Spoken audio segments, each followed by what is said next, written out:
if you are paying attention, let's see, I think I see one viewer out there.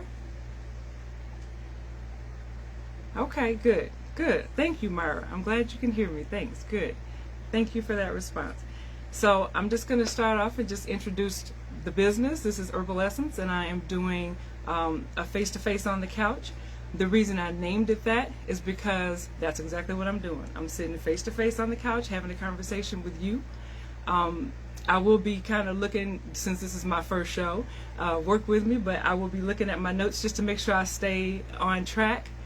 If you have any questions or if you have any comments you want to add, please, by all means, just write in the comment. You'll see me look down every now and then to just kind of see what you're saying and if there's a question or if there's a comment that you're adding, which will be perfect. And I will respond to that.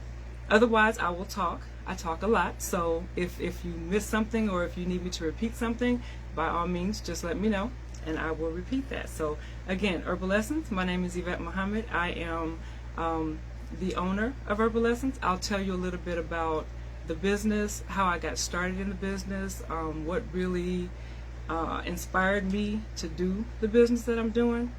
I know that we tend to sometimes be a little fearful. I know I was nervous to even do a live. So I've talked in front of people lots of times. This is not the first time I've ever talked in front of people. It's just I'm talking to actual people instead of a camera. So it's interesting to do it this way and not really be able to see your faces and reactions. So, but we'll get through this. So what inspired me to do the business was as a really, really young child, I saw energy around things and around people. And I was always, it didn't scare me. I didn't feel fearful. I just simply thought, oh, that's nice, because it was so pretty. It was always vibrant, full of color. And just so, some people's were higher, bigger, richer, larger, brighter. Some people's were dimmer. But I would see energy all the time. And I always had this inner sense of, call it what you will. Some people say, it's intuition. Some people call it the God voice. I call it the God voice.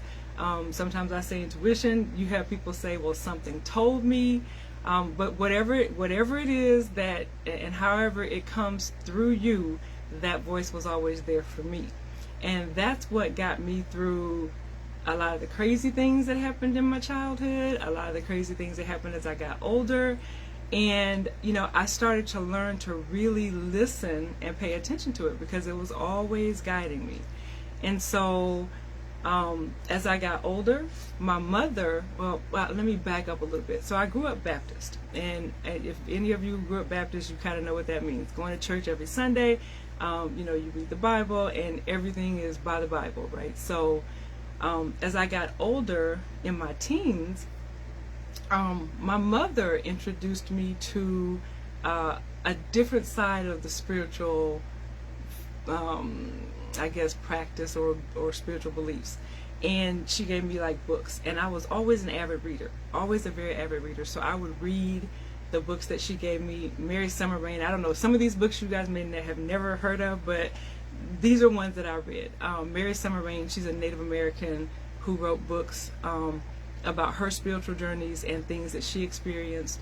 There was, of course, Esther Hicks, who is probably, maybe some people know about now, especially if you're into spirituality. Esther Hicks and her husband, and they wrote a series of books with channeling Abraham. And so I read a lot of that, and I was introduced to that really early on. I would read those books, and then I would just kind of go practice some of those things. And that's when I started meditating, and this was about the age of 15. And I just started meditating every day, practiced it every single day. And I got better and better at it. I started to realize some of the benefits of it as years started to go by. I started to realize how focused I was, how much I could get through things that were challenging. And I also started to realize, hey Erica, I started to realize how it helped me and how it was sort of growing me and evolving me spiritually. So And it also helped me understand a lot about the energy that I was seeing as a young child and didn't understand what to call it. I mean, now people say it's an aura, or it's an energy field, or an etheric field. I had no idea what the name of it was at the time. I just knew I was seeing energy. And so that started to help me explain, or it started to explain to me why I was seeing what I was seeing and what it was. It is so interesting because as I started to go on that spiritual journey and really started asking more questions, who am I? Why am I here?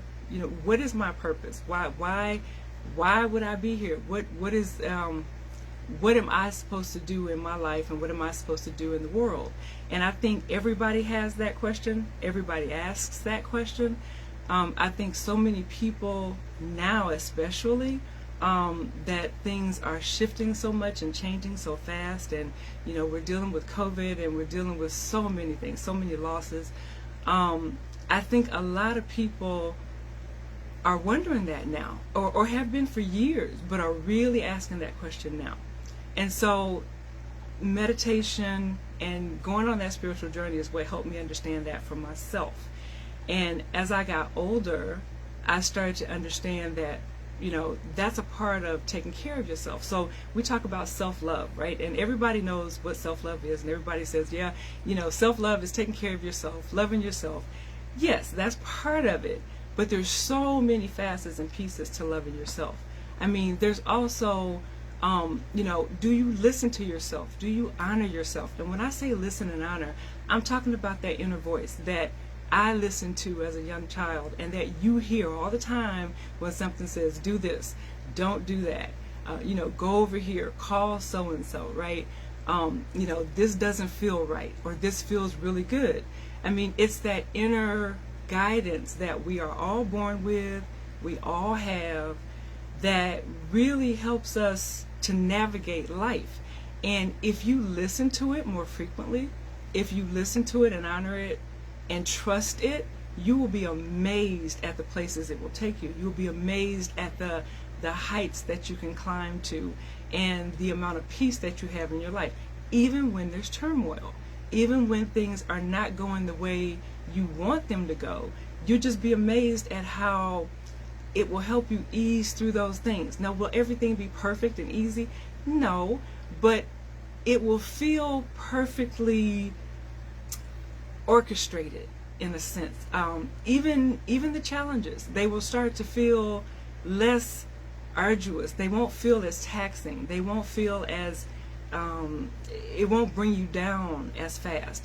So I'll tell you a little bit about a personal journey of mine that got me really thinking about what, in terms of meditation and my life. We all have what I call a dark night of the soul, right? We all have this journey that we go on that, and periodically it may happen more than once in life, where you feel like, what am I here for? What is my self-worth? And not everybody has felt this way, but I'm willing to bet a lot of people have felt this, in their life, where I at one point felt truly suicidal. I felt like, why am I here? I don't want to be here. Nobody cares about me. Nobody cares about what I have to say. Nobody listens to me anyway. Why am I here? And I was fairly young. I was probably in my 20s. I had my son and my daughter, and it was a struggle. I was struggling. I was trying to figure out how to make ends meet. I was trying to figure out who I was. I was trying to figure out what I meant to anybody and why I was here. And I think we all feel that from time to time. We all feel that sense of, what's the point? I've given everything I've had to give. I've done everything I can possibly do, and nothing matters because nothing works out, right? And so, one day, and I have to laugh at it now when I think about it, but one day I was sitting on the couch and I was in this, pity party. It was, oh, woe is me. Life is happening, to me. I'm a victim. And I didn't want to get up. I just wanted to just go to sleep, in a sense. I was like, if I just go to sleep and just disappear, nobody will notice, right? So and that's how I was truly feeling. But you know, I'm one of these people, and I have to tell you, I'm like a scaredy cat. There's no like, there's if when it comes to suicide, there would be no way I could possibly do it and feel okay with it, because I'm scared to do anything that's painful, or anything that would feel like you know, like that would just generally hurt. And I'm like, some people say, well, you know, if you die in your sleep, you know, and I'm like, yeah, but well, how do you know that's a peaceful thing? You know what I mean? So because I was never really sure, I had never had the courage to really do anything, right? It was just a thought, but it would allow me, or it would make me sink so deeply into despair sometimes, that I just would feel like giving up. And I just like, if I just sit here and just do nothing ever again, then maybe somewhere along the way it'll end, right? And so I was in this mode one day, and a couple of friends of mine called and said, hey, let's go to the movies. And you know, they had asked me a couple of weeks before, and I said, yeah, I'd go. But on this particular day, I was like, I'm not going. So if they call me, I'm not going. If they call, I'm not answering the phone. You know, I kind of went through that whole thing. And something inside, again, it's that voice, it's that inner guidance, it's that God voice, it's whatever you want to call it, said, you should go. And then I'm thinking to myself, nope, I'm not going, because what difference does it make? You know, I'm just tired of life, and I'm tired of going through the struggle. I'm tired of trying to make ends meet. I'm tired of trying to be everything to everybody and get nowhere, right? So I sat there, and you know, of course I'm in tears, and I'm upset. And so I got a phone call, and in my head I was like, I'm not answering. You know, we get stubborn, right? So I'm like, I'm not answering. And there was a voice inside me that was like, yes you are, answer the phone. you know, so excuse me. And so I said, nope, I'm not answering. And finally I just said, okay, fine, I'll answer. So I answered the phone, and they're like, are you still going? And I was like, yeah, I suppose I am, right? So, but I didn't feel like it. I just really just wanted to just be left alone. So they came by, I went. We got to the movie theater. Now here's the part where, you know, things don't happen by chance. Things always line up, and they always line up for a reason. Things happen in ways that you would never, you couldn't orchestrate if you tried, right? We get to the movie theater, and we're seeing this movie called For Colored Girls. Now, I don't know if some of you remember that movie. If you do, let me know in the comments that you know what that movie is about. But I'll give you sort of a brief overview. It's a movie about these some black women, and they were going through, in a sense, a dark night of the soul. They were questioning their lives. They were wondering, you know, why they were here, and they were in thoughts of suicide. They were thinking about suicide. And so, you know, call it irony if you want, but I'm in that phase of thinking, or I'm thinking that, and then I go see a movie. Because when I went to see the movie, I didn't know what it was about. I mean, I knew it was about some black women, but I had no idea what it was really about. And so when I get there and I start watching it, you know, I had to laugh at myself. I mean, I literally laughed at myself, because I was like, really? Like, what are the odds that I'm feeling like this on this day, and I go see a movie that I didn't know what it was really about, and it was right in line with the way I was feeling. And that movie, it just changed the way I felt about everything. It made me think differently. It made me wake up. It made me snap out of it, in a sense. I snapped out of it, and I said, you know what? Is life really that bad? I mean, are things really so bad that you would really just not want to be here anymore? Why? You know? And right at that time, I think the realization came over me that it's okay. This is going to pass. You're not the only one going through difficulties and changes. But you know, when you're going through something difficult, you do think you're the only one going through it. It does feel like you're by yourself. Even if you got people around you, you don't really want to talk to them about it. Because it's kind of like, well, if I say this, are they going to think I'm crazy? Or are they going to think, something's really wrong with me? Or are they going to be compassionate and sympathetic? Well, you just don't know. I mean, even when it's friends and family, you still don't really know how they're going to respond to how you're feeling. Because some people, well, that's just dumb, or that's just stupid, or why do you feel like that, or you shouldn't feel like that, you have everything. You know what I mean? And it's not about things. It's not about material things. It's about this thing inside of you that you're feeling about yourself. And it's about this in a sense, self-hatred, self-degradation. You're just tearing yourself apart because you're comparing yourself to other people. You're comparing yourself to what you should be doing at this age and at that age. And, it's just a whole series of things that you're going through with yourself that it makes you feel so much less than, and you tear yourself apart for nothing. And so with that being said, that triggered in me a whole new way of thinking, a whole new way of living, but it also took me back to the root of where I try to help people understand they need to go, which is inside of you, which is that guidance that's in you. And meditation does that. And I know I say it so much. I say meditate, meditate, meditate, and people are like, I meditate, but I can't. Or I try, but I can't clear my mind. And it's about practice, it's about time, and it's about patience. Everything in life is a process. Nothing happens overnight. Nothing. You don't get to that point of feeling despair overnight. It happens over time and over multiple situations that might happen that trigger those things and put you in that place. Nothing happens overnight. You don't snap and get well overnight, and you don't snap and get sick or fall into despair overnight. Everything is a process.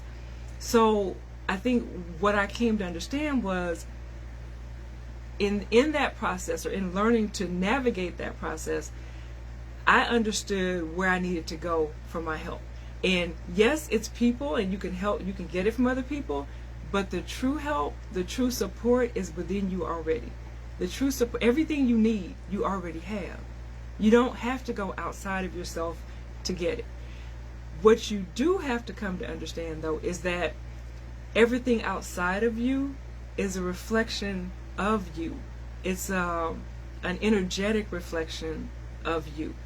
So if you're feeling frustrated, angry, upset, if you're feeling any kind of self-hatred, and you may not label it self-hatred, but anytime you tear yourself down, anytime you say, I don't look good enough, I don't sound good enough, I don't have enough, I don't have what so-and-so has, that makes me less than.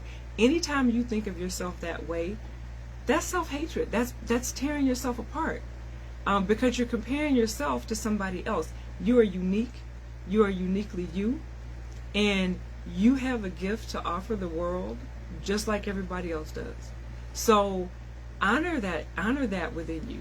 And so all this ties into self-love, and I'm saying all this because I'm helping you understand where I went, where I started, and then how I got to where I am now, and why I wanted to start the business that I started, which, is meditation and helping people to learn to meditate, but also the QHHT, which takes you through the process of an inward process that really helps you understand who you are, what drives you, why, past lives. And I know some people don't believe in that, but I'm telling you, if you have a QHHT session, even if you don't believe it, you'll start to wonder, and you'll start to think about it, and you'll start to kind of go,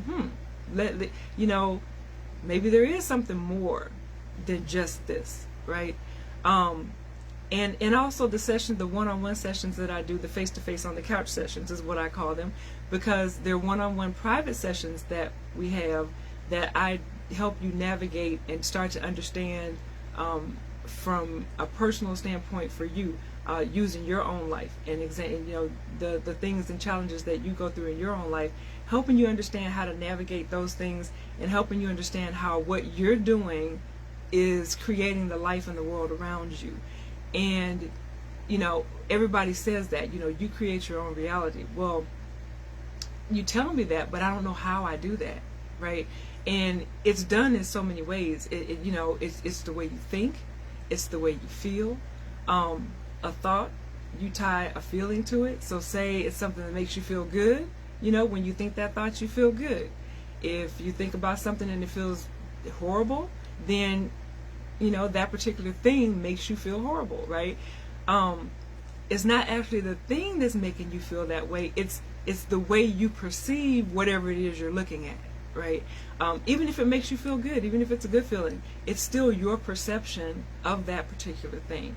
And so you have the ultimate control over how you perceive anything, not somebody else, not something else. And so in understanding that, then you start to learn how to navigate those feelings and deal with those feelings so that you can create better, I guess you want to say, outcomes in your life. So, for example, if I'm feeling really good one day, regardless of what it is that's making me feel good, I'm feeling really good and I'm feeling really energized and happy. You find that your day goes a lot smoother. The people that you interact with tend to make you feel, uplift you and make you feel that way even more. Or things that happen make you feel that way even more. They bring you more joy. You find money.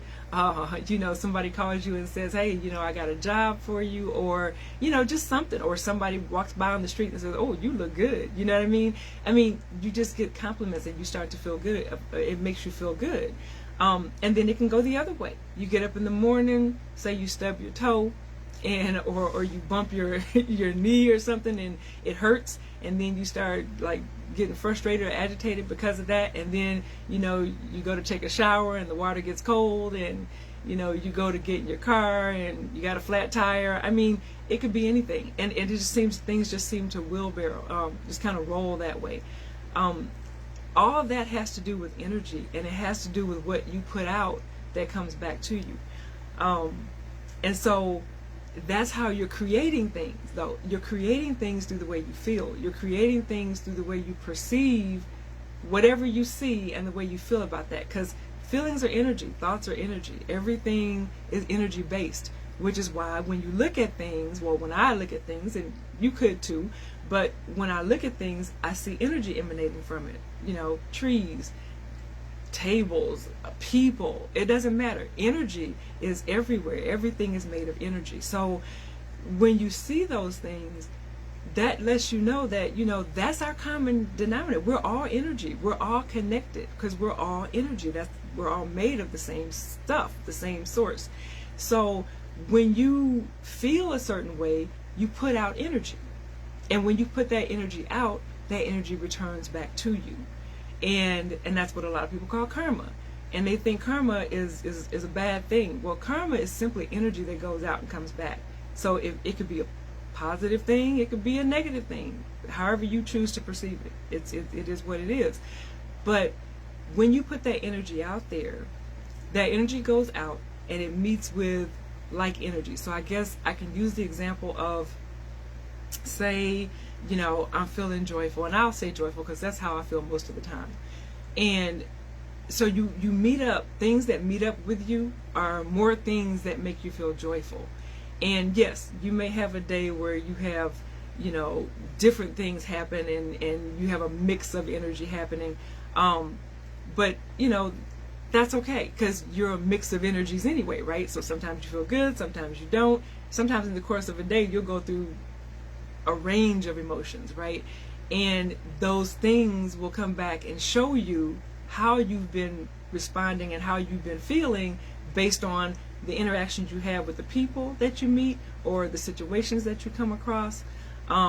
So all that can it gets crazy sometimes, and it gets hard to understand, but that's what I help you do. I help you sit down, walk through it, and just kind of talk about how you tie those things and how you see those connections, how you make the connections in your life, and how you learn to start to manage those connections and manage those energies so that you can get more of what you want and less of what you don't want. So in a nutshell, That's how I started my business, because I started seeing that people feel like victims, and people always think life is happening to them, and that, you know, you did this to me, and that happened, and that did that to me, and you know, I didn't ask for this, and I didn't want this that way. You don't ask for a lot of things verbally. You don't ask for bad things to happen, right?